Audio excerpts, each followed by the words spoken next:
Name, John Byrne, age 17, religion, Catholic, offence, breaking and entering, and sentence 6 months detention in St. Patrick's, North Circular Road, Dublin. This is John's first time in St. Patrick's, but it's not his first time in trouble.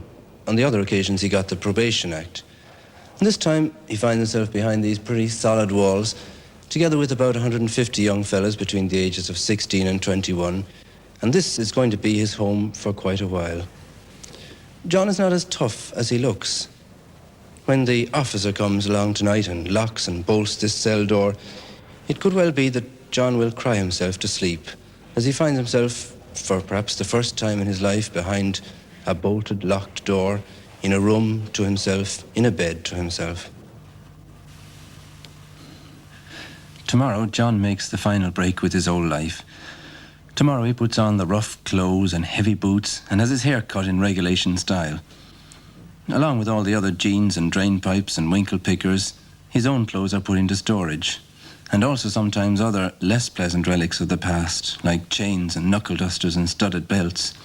Still, it's a past that must be inquired into if we're to understand how John and the others came to be here. We had some pigeons, you see. Yeah. And we broke into this mill to get wheat for the pigeons. Yeah. We found the safe, then we found the key of it and we opened and took the money. So I found it was an easy way of making money. Well, was that your first job? That was the first, yes. Was it the last? No, it wasn't the last. You got going from then on? Got going from that, yes.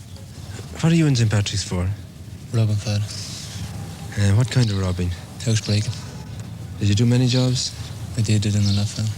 So you're one of these fellas that we read about in the evening papers now and again? Well, I suppose I'd put it that way. Was it for the money that you did these jobs? It was, yes. I started launching about cafes and that and got in with the wrong company, Irish boys and English boys combined, and I saw that they were getting money fairly easy, so I tried it myself and then I got myself in trouble. How?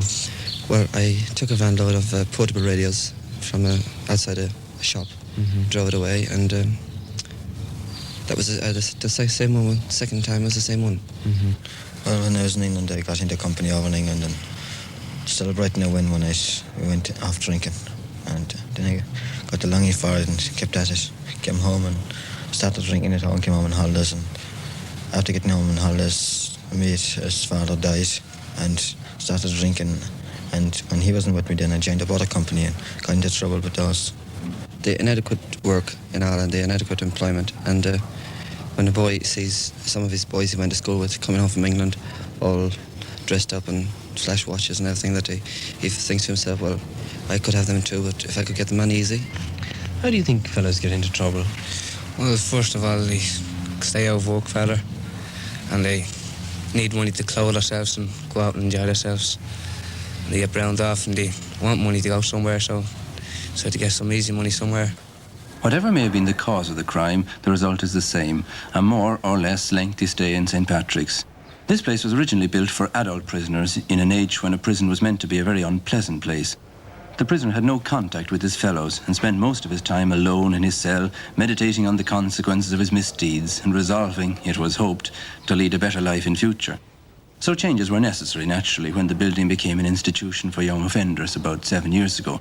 Mr. Dermot O'Flynn of the Visiting Committee described some of the changes that have taken place. Well, of course, it has always been a regular part of the organisation of either a prison or an institution such as this to have a visiting committee. Yes. Our group here have operated since St. Patrick's moved up from Clonmel. I see. And, what sort of change do you see in the place now over the years? You see a number of changes here. Although this was portion of the female prison, the boys have helped, under the guidance of skilled workmen and artisans, to paint and decorate, to renovate the gardens, the grounds, and the roof and the interiors. And generally there's been a brighter, happier atmosphere about the whole institution. Still, whatever about the happier atmosphere, St. Patrick's is still, in appearance, very much a typical 19th century prison. The boys are housed in individual cells with small, high windows and heavy doors. Iron galleries and staircases lead to the flagged passageways beneath, and discipline, too, is carefully enforced. With a population of anything up to 180 boys to deal with, a certain amount of regimentation is inevitable, and it's accepted as part of the system. What do you think is the hardest thing about being in here? Well, the hardest is doing PT, really. The lads seem to think it's cushy out of it, and then the weekend there's nothing to look forward to. Yes. You do one thing every day. Yeah, being locked up, I suppose. Be locked up. We definitely tough. had to change or something for the weekends. Would you make a resolution when you're, say, coming to the end of your time here that you'll make sure not to get back in again? I would, yes, I'd have that already. Do you think many of the lads would make a resolution like that? Well, majority of them would. 10 out of 100 comes back. Not that it's bad, it's just that you're locked up and you miss the old dances and the pictures. You know what I mean, outside, your mother and father. Because they come out worse than it, I think. Well, I'll be here 9 months and I get out in next month, the 18th of next month. You got out for parole for a while too, didn't you? That's right, for How long 10 were you? days. 10 days. Well, how did you feel when you were out? Did you feel very anxious to come back to St. Patrick's? Yes, and last couple of days I wish to come back to finish my time. Yeah. And get it all. Did it ever occur to you that you might perhaps hide away somewhere, you might be forgotten about and you might get away with it? Yes, it did. The first couple of days I was out, it occurred to me all right, but then I found out there was no good for me, that I'd have to live it back down again. And wanted to stay at home in Ireland. And I said to be better to do it in the other 7 months. That's all I had to do when I came back, rather than to run away. One thing that helps to make life in St. Patrick's more bearable, and which marks a sharp break from older prison tradition, is the emphasis on community life. During the hours of daylight, the boy rarely finds himself alone. The boys work and pray and eat their meals in common, and during recreation hours they mingle freely in the exercise yard and on the playing fields. A regular open-air fixture is the physical training class, which takes place under the direction of one of the officers. The boys benefit by it, even if they don't always enjoy it. Lungs breathe in the fresh air, and backs and shoulders, whose main exercise up to this may have been leaning against street corners, begin to straighten up and expand. Beside the exercise yard, there's a small football field, which is in constant use, and it's very popular with both players and spectators. As well as the seven-a-side matches between the boys themselves, there are also matches against visiting teams from the universities and colleges and clubs. But the pride of St. Patrick's, athletically speaking, is the large basement gymnasium where the boxing takes place. Punch balls and skipping ropes are a prelude to the ring itself, where a great deal of steam can be and is let off without much harm to anyone. Watching the boys pummel one another, one isn't surprised to learn that they've boxed with success against a number of Dublin clubs. In fact, some of them boxed in the National Stadium on special parole and have carried Leinster championships in their own classes. The trophies they won fill a good-sized shelf in the Governor's office and are a source of pride to everyone in St. Patrick's. There's also a recreation hall, complete with TV for the boys' use. And next door to it, there's a classroom where instruction is given in reading and writing. More than half the boys who come here read and write imperfectly, and about 4% are completely illiterate. Their stay in St. Patrick's gives them a chance to catch up with lost studies and atone for many illegal holidays from school in the past. Your chaplain's office is right in the middle of the building here. Yes. Do many of the boys come to see you in the office? Yes, quite. I suppose I get on an average a dozen a day come in with various problems. They're quite free to come to me at any time they wish, and in fact they readily avail themselves of that opportunity. In fact, they come while they're here and they come back afterwards. When they leave, they often come back to see me. Apart from coming to visit you for chats like that, what other religious duties do the boys have here in the St. Patrick's? Well, of course, they have Mass each morning and they have the Rosary each evening.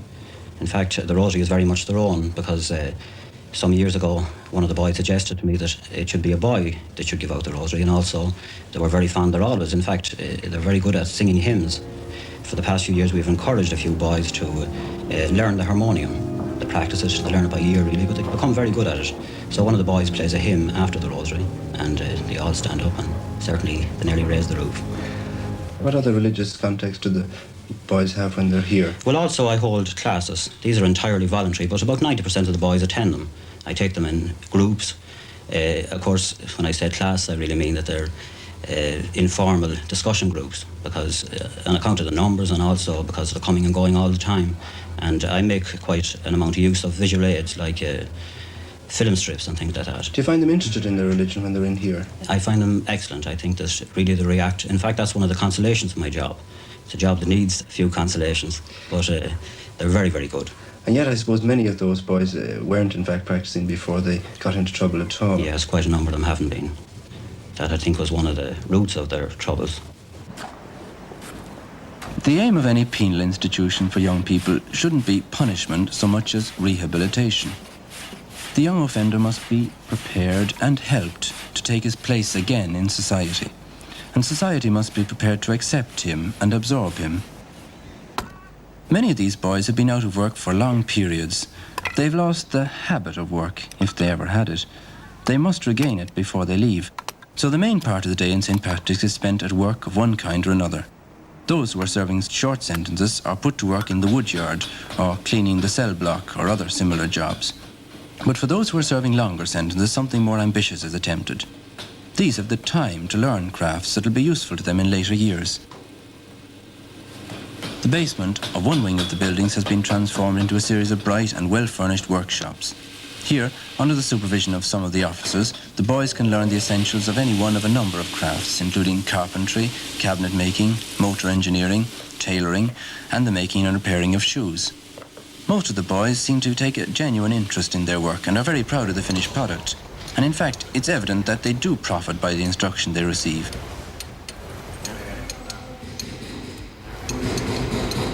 In theory, they should have no difficulty in finding employment afterwards. In theory, they should be able to walk out of St. Patrick's straight into the kind of job their skills entitle them to. In theory, they should. But in practice, it doesn't work out quite as simply as all that. Mr. Lynch, I'm going to interrupt you if I may. Excuse me, son. Tell me, how long do the lads spend down here in the daytime? About 6 hours, Father. Do they decide themselves as to which class they'll come to, whether they'll come to the woodwork or to the motor mechanics class? Some of them express a preference for various places, and as far as is possible, the governor sees that they're sent there. Yes. So that you have the fellows who have a real keenness for woodwork? Well, yes. Do you find they make much headway in the class here? Well, the one that is interested certainly does. And what percentage would you think are interested now? Well, of the boys that come to me, I'd say that the percentage that are interested are as high as 90%. That's very good. Well, what exactly is the attitude of having a class like this? Is it simply to keep the lads out of mischief, or is it to teach them a skill which will be useful to them afterwards? Well, to teach them a skill, of course, which would be useful to them when they would go out of here. And in fact, can they use their carpentry skill when they leave St. Patrick's? Well, that is unfortunate that the union won't accept the time spent in here as time spent as an apprentice. Mr. Laney, is this one of the boys' suits you're making? Oh yes, this is one of the boys' suits, Father, yes. I noticed they don't go in for the narrow length trousers in here. No, we don't allow, well, not a case of allowing that, but we don't, they're not wear as long if we cut them narrow, you see. But I noticed that you make a lot of other things besides the boys' suits too. Oh yes, we're self-supporting here actually. We make all the uniforms for here and for the female officers, and shirts and ties and all, as far as this institution is concerned. Well, that must save a lot of money to the government. Oh, it certainly must do. There's no doubt at all about that, Father. Do the boys get any of that back in recompense for their work here? Well, they get a certain allowance of £6 a day now. I suppose that wouldn't be too bad after a couple of years here. Well, no, but you'd want to do a long time before it wound up to anything worthwhile. Mr. Delaney, what about the skills that the lads learn here in your tailoring shop? Do they become skilled tailors? Oh yes, some of them, Father, certainly. I mean, we have got already 3 placed within the last 6 months from here in tailoring establishments outside. And do they recognise the time that they did here as an apprenticeship? Well, they take them in at their face value sort of style. They don't mind, as long as they're able to prove that they're able to do the job in a proper way, they're quite willing to give them a trial. I see. And if they're successful, keep them. Well, you fixed up these jobs for them from St. Patrick's. Well, it was fixed up from St. Patrick's. And how have the lads worked out in the job? They have worked out, as far as I know, pretty well. I mean, there's one boy I do know who's working out very, very well. Would you recommend a boy to say or to admit that he had been in St. Patrick's when he was applying for a job? Well, the jobs that these 3 boys got, the employers knew that they had learned a trade in St. Patrick's and were quite willing to take them. Do you think it would be a bar against them in some jobs? It certainly would, Father. I mean, the boy himself will think it's a bar, so therefore it's hard on him to have to say that I learned it in an institution such as St. Patrick's or any other institution. If there was some other means that they wouldn't have to say that they could get some kind of a certificate to say that they learned a trade and went somewhere. Somewhere, yes. And it could be signed by somebody that would be in a position to do so, which I'm not. I'm only just an ordinary instructor here. Yes. I can't sign anything like that. But it would be a big help to the boys if they hadn't to say they learned it in St. Patrick's. I do believe. How, in fact, do the boys fare when they leave St. Patrick's? All of them leave with the firm intention of never returning. The majority of them, especially those who are helped to find a job, never do. But unfortunately it was possible to find some boys who were serving a second or even third term in the institution. It's your third time. Well now, do you think St. Patrick's helped you each time towards seeing things in the right perspective? Well, it did, but when I got outside, I didn't know work, and there's nothing I could do, only get money somewhere. I mean, I couldn't expect it out of me people all the time. Well, the fact that you were convicted, did that debar you from getting a job, do you think? Well, I think it did, yes. Did you try jobs, and when they heard that you were from St. Patrick's, did that put people off? Well, they asked me where was I working last, and well, I didn't know where to say. I didn't want to tell them that I was in St. Patrick's. Well, I found it very hard to go back home, Father, after being in trouble. There don't be many boys down there that gets into trouble. So I went home for a few hours, and then I left home and went off around looking for work. What sort of a reception did you get when you went home? Were they glad to see you back, or were they rather ashamed of you? Well, my parents were glad to see me back, but I don't know about other people, Father. I know. Were you ashamed yourself about what other people would say? Yes, so Father. You didn't stay home then? No, Father. And were you able to get a job? Well, it was very hard at the time of the year, Father, to get a job down there. What used you do here after your first time in here now, when you weren't able to get work? What did you do with yourself during the daytime? Well, I was outside and I used to get up out of bed at about 1 o'clock. There was no reason to getting up any earlier. I used to go down to town, I'd stand around the town all day, get fed up, and I'd come home and eat the same thing all night. So I just couldn't stand it, and I had to get money somewhere. Did you meet around with other fellas who had been in here? I did, yes. I used to go around with lads that were in here. Was that a disadvantage to you, do you think? Well, no, it wasn't. They weren't working either, and they felt the same way as I did. Well, was it through them that you got back into trouble? No, it wasn't really through them at all. It's just that no money, and I couldn't do without it. Does the training you get in here, I think I saw you down in the woodwork shop, does that training help you, do you think? Oh, it does, yes. It helped me all right. Do you enjoy doing that sort of work? Well, I'd enjoy it, yes. If I was outside, I don't enjoy it too much in here, but if I was down on my own free will outside, well, I'd like it. Did you really try to get a job? I tried, yes. I mean, did you really go hard at it in the effort to get one? Well, not really hard, but I tried. Do you think if you'd gone really hard that you could have got a job? No, I doubt it. You don't think it was your own fault that you didn't manage to get settled down to a job afterwards? No, I don't think it was. What about your own parents and family at home? How do they feel about this? Well, they're always telling me to get a job and tell me where jobs are, but the jobs they tell me that there's small money, £2, £3, that's no use. Are they very upset about you being in here? They are, yes. How does that feel with you? Do you worry about them being upset? Well, I do sometimes, and other times I don't care. Normally it would say a boy, he feels that he might be able to get a job with a certain man, so he'd ask me if I could do anything. So I go along to this particular employer and I talk to him and try to persuade him to take on the boy. Sometimes he will, sometimes he won't. Sometimes if he has had experience of the boy before he got into trouble, he is a little bit suspicious of him. How would you try and persuade him to take him on? Well, I put it to him that I felt that the boy had done wrong, all right, but that he had learned his lesson, that I felt that he had really turned over a new leaf. And that's a fact. 95% of the boys that leave here really intend to stay right. 95% of the boys come in here, when I talk to them before they leave, they tell me that they intend staying out of trouble, they intend going straight, and they intend being good citizens. And they really mean it. It's only when they go out and when they come up against difficulties, maybe even the first employer they come up against and he turns them away, that just knocks the bottom out of things and things just go all wrong for them. So I make that point to the employer that I feel that he really needs a chance, and that if he takes him on, that I can guarantee that he won't do anything wrong while working for him, and I think I could guarantee that.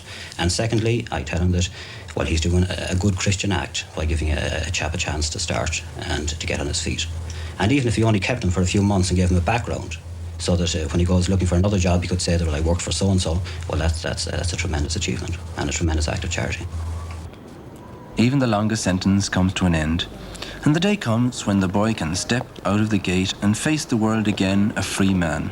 But two question marks hang over his head. The answer to one depends on himself. No, they won't hold it against me. Well, if I prepare to go straight and they go out, they'll never again hold it. But I've got to be trusted first and I get out of here, and I think I will. The answer to the second depends on us. Well, I'm going to try for a job anyway, and I know if I can't get a job, I'll be back in. It won't be long I'm out before I'm back in again if I can't get a job. The Minister of Justice, Mr. Charles Hoy, is in the studio with me, and we've been looking at this film together. Mr. Hoy, how satisfied are you with St. Patrick's as it's working at the moment? Well, I think I would say that I'm reasonably satisfied with it. Enormous improvements have been made over the years, though of course there's still a great deal to be done. And I think that on the whole your film, if anything, overemphasized the harsher aspects of the institution. You showed a lot of walls and bars and keys and all that aspect, more so than, for instance, the chapel, which is really, I think, the significant part of the whole institution, that atmosphere of calm and peace. There still seems to be a good deal of the prison atmosphere about St. Patrick's. What ideas have you in towards changing that? Well, we have a great deal of plans and ideas in mind. First of all, of course, I would hope to get a new premises. As you know, the existing premises is side by side with Mountjoy Prison, and it isn't at all a suitable building. That's the first major improvement which we hope to make. We'll have to get a far more spacious and commodious building with a great deal more open space around it. Then we have very many other improvements in mind. For instance, we hope to get an educational psychologist. I would like to see a matron in St. Patrick's, because I think an all-male institution isn't good. I think the boys would need the influence of a woman at some throughout the prison. Yes. One of the big difficulties seems to be the question of getting the craft classes recognised by the trade unions. Is there anything can be done about this? Well, of course, this is probably the most important single aspect of the whole institution of St. Patrick's, the possibility of getting boys suitable and adequate employment when they leave. Your film brings that out very clearly. We are doing what we can. For instance, we have asked the Irish Congress of Trade Unions, the Federation Union of Employers, and the Federation of Irish Industry, and they've all sent representatives up to the prison to see what we're doing, and we've showed them our plans for expanding the craft training and all that, and we've invited suggestions from them. One of the boys mentioned that he was released on parole for a couple of weeks. Do you envisage a sort of system where perhaps the boys will look on St. Patrick's as a kind of boarding school to which they come for a couple of months and then go home on holidays? No, but I have a great belief in the efficacy of the system.